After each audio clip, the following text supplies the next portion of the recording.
财神的丫头的地区，身体前辈，王八的7、8星座。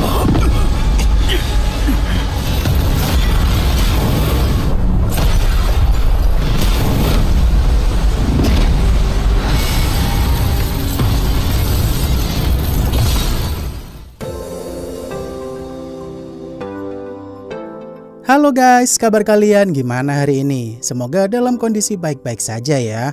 Di sini admin mau ngucapin minal aizin wal faizin, mohon maaf lahir dan batin. Semoga kita masih dipertemukan dengan bulan Ramadan berikutnya dan hari raya Idul Fitri berikutnya ya guys. Kali ini admin mau melanjutkan alur cerita Battle Through the Heavens. Jika kalian lupa dengan episode sebelumnya, bisa cek di kolom playlist ya. Atau silakan klik aja link alternatifnya yang telah admin sediakan di bagian atas kanan layar. Baiklah, tanpa berlama-lama lagi di opening, inilah alur cerita kelanjutannya. Setelah kemarin Xian dilindungi oleh Master Hei-Ching karena dia mau dikeroyok banyak tetua klan Phoenix Iblis, di momen itu sih semua orang pun auto ketakutan nih guys saat melihat kehadiran Master Hei-Ching yang teramat sangat mendominasi. Sampai-sampai semua musuh Xiaoyan tak bisa bergerak dari tekanan Douji milik Master Hei-Ching karena saking kuatnya. Di momen itu, Xiaoyan yang pertama kali melihat klan naga kuno dewasa ternyata semengerikan ini, hingga akhirnya dia pun sempat terdiam beberapa saat.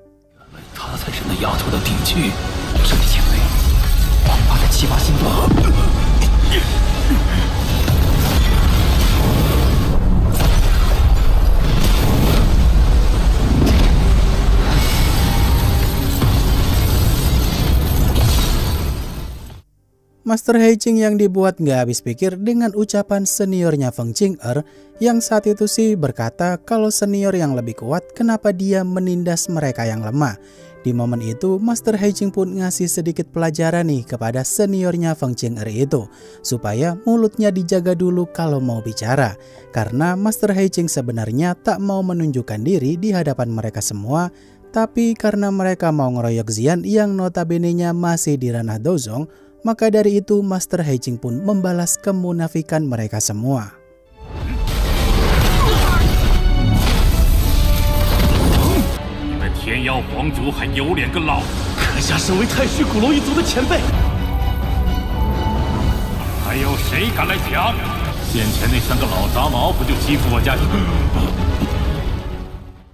Master Huang Xuan yang udah nyerah dan gak berharap untuk dapetin buah asal naga Phoenix itu lagi, Xian pun kala itu cepu nih kepada Master Hei-Ching kalau pelindung Jaixing tadi juga sempat mau mencelakai Xian.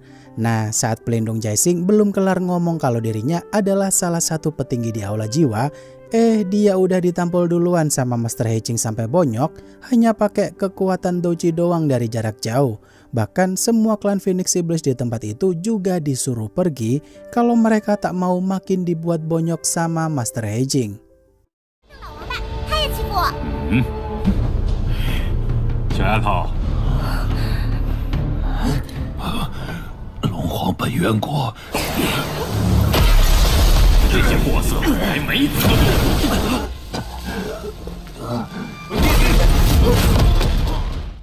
Xian yang udah puas banget melihat orang-orang songong tadi udah diajar sama Master Hei-Ching, Xian pun berkata kepada Xiaoyan nih guys, kalau beginilah sedikit kekuatan klan naga kunonya itu. Bahkan masih ada yang jauh lebih kuat lagi dari Master Hei-Ching kalau Xiaoyan pergi ke Pulau Naga nanti.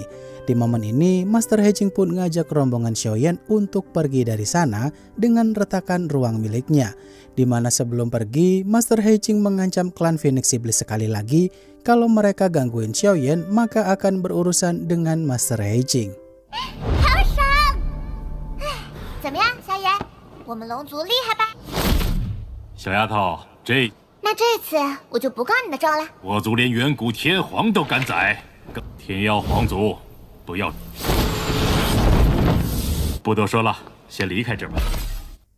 Master Huang Xuan yang hanya gigi jari doang akibat tak dapetin buah asal naga Phoenix itu karena mereka kalah kuat, dia pun berbicara empat mata dengan Master Lei nih guys. Kalau sepertinya Feng Qing'er akan dibawa balik ke tempat klan Phoenix Iblis lagi. Mengingat perkembangan ranah Feng Qing'er macet di Dozong mulu, nggak naik-naik ke ranah Dozun. Dengan berat hati, Master Li hanya bisa diam aja melepas hubungan baik dengan klan Phoenix Iblis itu.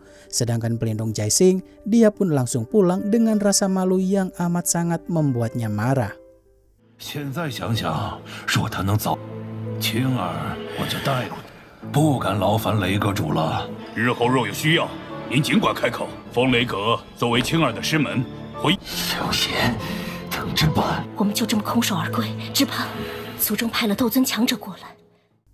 Master Huang Xuan yang saat itu nyuruh Feng Qing'er untuk segera pulang karena dirinya tuh telah menyiapkan beberapa metode pelatihan khusus bagi Feng Qing'er.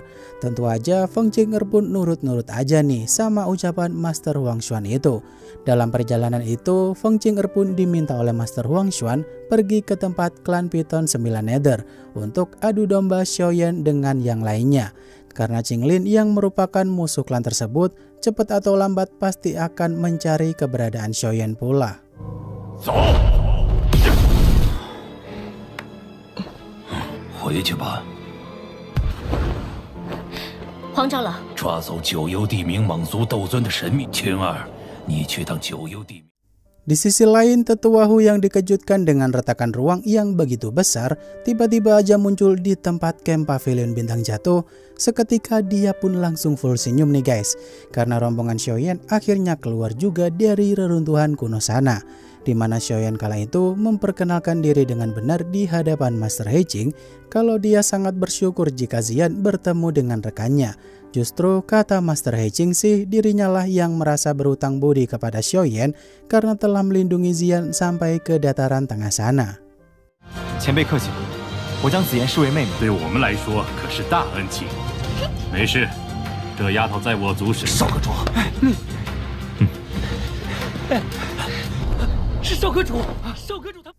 Xian yang saat itu memperkenalkan satu persatu teman-temannya Xiaoyan yang merupakan teman-teman berharga bagi Xian pula. Tentu aja Master Heiqing merasa cukup salut dengan rekan-rekannya Xiaoyan nih guys, karena rata-rata mereka berada di ranah Dozun semuanya. Namun hanya Xiongzhan aja yang dibikin Xian repot karena Xian mau menjahili Xiongzhan dahulu. Setelah itu Master Tangzhen pun pamit untuk pulang kepada Xiaoyan karena dia masih ada urusan lain. 还有我呢！不仰黑擎尊者大名，久仰。晚辈见过黑擎前辈，他是汾阳谷的唐谷主，天火老头。这位是小医仙姐姐，这是我黑叔，叫黑擎。 Master Heiqing yang salut dengan Xiaoyan yang merupakan penerus salah satu dari 8 keluarga kuno terkuat di masa lampau ternyata masih bisa bertahan sampai detik ini. Penjelasan saat itu sih terpenggal dengan pembicaraan Master Heiqing yang nyuruh Xian untuk segera pulang dulu. Karena buah asal naga Phoenix berhasil didapatkan, maka pelatihan Xian nggak boleh tertunda lagi. Di momen ini Xian cukup dilema nih guys, saat Master Heiqing berkata kalau Xian tak jadi lebih kuat lagi, takutnya dia akan membebani perjalanan Xiaoyan. Kalau Xian berhasil menyelesaikan pelatihannya itu dan jadi kuat, maka Xian bisa ikut dengan Xiaoyan kembali. 也不会有人再阻拦你，到时候说不定哪天就拖累到他们了。此次你得随我回龙岛了，还能出现你这等人物，萧家不愧为远古8大家。 Xian yang saat itu memutuskan untuk pulang dulu dan berlatih, tapi raut wajahnya tuh bener-bener sedih banget nih karena harus pisah dengan Xiaoyan dan kawan-kawan. Xiaoyan dan Xiao Yishan kala itu sih menghibur Xian nih guys, kalau mereka akan selalu menunggu Xian untuk gabung kembali saat urusannya udah selesai. Kala itu Xian yang tak mau meninggalkan kesan sedih saat mereka akan pisah, Xian pun berusaha ceria kembali sambil berkata kalau dia balik nanti mereka nggak boleh kalah kuat dari Xian, karena pelatihan Xian akan bikin dirinya kuat banget.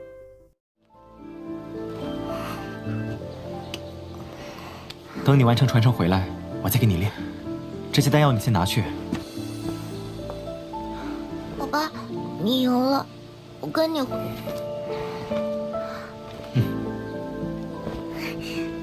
你们可要好好修炼，到时候。Master Heching yang saat itu ngajak Xiongjan untuk berlatih di Pulau Naga, apakah dia mau? Mengingat klan Beruang Naga dan klan Naga Kuno tuh dulunya punya hubungan baik satu sama lain. Dan ketika Xiongjan begitu senang karena dia bisa berlatih di Pulau Naga, Master Heching pun pamit kepada Xiaoyan. Semoga mereka kelak bisa bertemu kembali. Setelah itu, Xiaoyan pun ngajak semua orang untuk balik ke Pavilion Bintang Jatuh karena Xiaoyan udah gak sabar banget pengen memberikan buah energi jiwa itu kepada Yao Lao. 远古龙雄当年也是我太兄，这个大家伙也跟我走吧。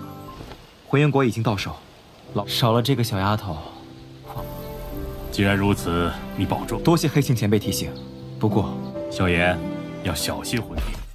Di sisi lain, Feng Qing'er yang menerobos masuk ke wilayah klan Piton 9 Nether untuk menjalankan misinya itu, tentu aja awalnya sih para prajurit klan Piton 9 Nether menganggap Feng Qing'er adalah musuh. Namun saat Feng Qing'er ngasih informasi tentang Qinglin yang jadi musuh utama mereka tuh punya hubungan baik dengan Xiaoyan dari Pavilion Bintang Jatuh.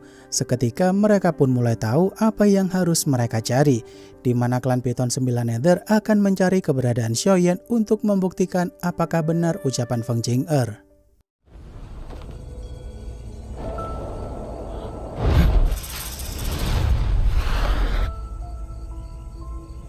"这可是你们唯一能找回族人的机会。放心，我绝无恶意。" 天妖皇族我九幽地冥蟒族领地，想死！ Di sisi lain, Master Feng yang ngasih tahu kepada Yao Lao jika dirinya tuh udah memberitahu semua orang tentang kepulangan Yao Lao di Pavilion Bintang Jatuh. Rencana Master Feng sih, dia pengen orang-orang kenalan Yao Lao nanti mau membantu melindungi Yao Lao saat membangkitkan tubuh fisiknya. Karena jika Yao Lao berhasil bangkit dengan kekuatan puncaknya, maka mereka semua akan dapat menjalin hubungan baik dengan Pavilion Bintang Jatuh, serta perlindungan dari Yao Lao pula. Setelah itu, mereka berdua pun menyambut kepulangan Xiaoyan dengan begitu bahagia, karena mereka semua tuh pulang dengan selamat. 有了这等安全保障，他们自然具备了让魂殿正式的实力。我若是能够恢复巅峰，只要你能恢复实力，就来。沈哥。 我联系了不少和我们，我知道了，下去吧。是你没事吧？一切安好。老师，风老。 Xiaoyan yang saat itu menunjukkan buah energi jiwa kepada Yao Lao dan Master Feng, tentu aja mereka langsung full senyum nih guys. Karena dengan buah energi jiwa itu, Yao Lao bisa mengembalikan energi kehidupannya yang dulu direnggut sama pihak Aula Jiwa. Di sini, Yao Lao pun berterima kasih kepada semua teman-temannya Xiaoyan karena mereka senantiasa melindungi Xiaoyan selama dirinya tak ada di samping Xiaoyan.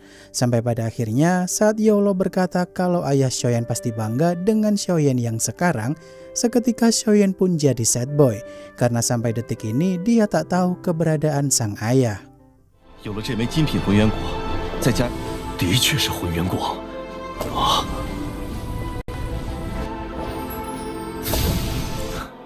萧炎能有你们这些朋友，您言重了，我们都是萧。各位了，星运哥和我辛苦你了。 Xiaoyan yang bertanya kepada Yao Lao apakah dia dapat petunjuk tentang keberadaan ayah Xiaoyan saat ditahan oleh Aula Jiwa. Kala itu Yao Lao tak pernah dengar nih apapun tentang ayah Xiaoyan di sana. Kemungkinan besar ayah Xiaoyan ditahan oleh klan Jiwa yang merupakan klan inti dari Aula Jiwa. Sedangkan Aula Jiwa hanya klan cabang dari klan Jiwa. Kemungkinan besar sih karena klan Jiwa merupakan salah satu dari 8 klan kuno, tentu aja keberadaannya juga sangatlah misterius. 老师的意思，魂殿背后，魂殿的实力与底蕴，并未在中州的任何地方。老师可知，父亲他被魂殿关押，即便代价是这条老命，从远古传承下来的。魂族。 魂殿庞大而神秘。 Beberapa saat kemudian, Qinglin yang tiba-tiba aja pingsan karena racun pengikis jantungnya makin memburuk, kata Xiao Shenxi, Xiaoyan harus segera menekan racun pengikis jantung itu sebelum makin mengancam nyawanya Qinglin. Tentu aja, Xiaoyan pun segera memberikan penanganan secepat mungkin dengan cara meminta sedikit esensi darah binatang pil yang dia dapatin kemarin. Tak lupa, Xiaoyan juga memberikan imbalan beberapa pil kelas 6 sebagai tanda terima kasih.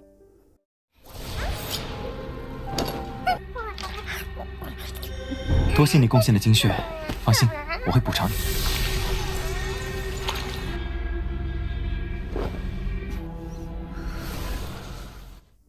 Xiaoyan yang mulai memurnikan ramuan untuk menekan racun pengikis jantungnya Qinglin. Kala itu sih Xiaoyan hanya bisa berharap saja semoga dengan ramuan tersebut Qinglin bisa segera sadar.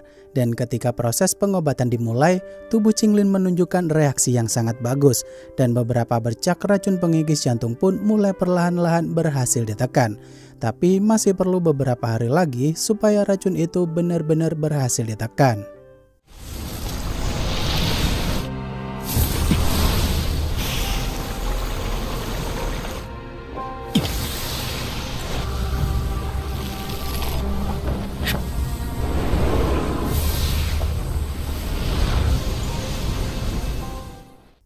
Beberapa hari kemudian, Xiaoyan yang udah mulai bernafas lega karena racun pengikis jantungnya Qinglin tuh hampir selesai.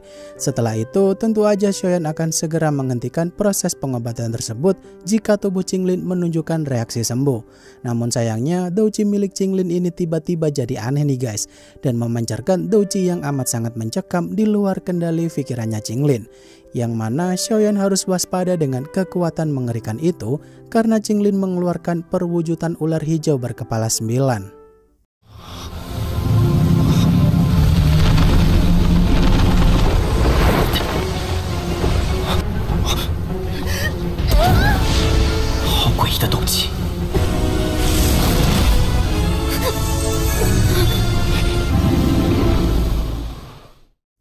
Waduh, episode minggu depan bakal seru nih kalau Yao Lao benar-benar bangkit dengan kekuatan puncaknya.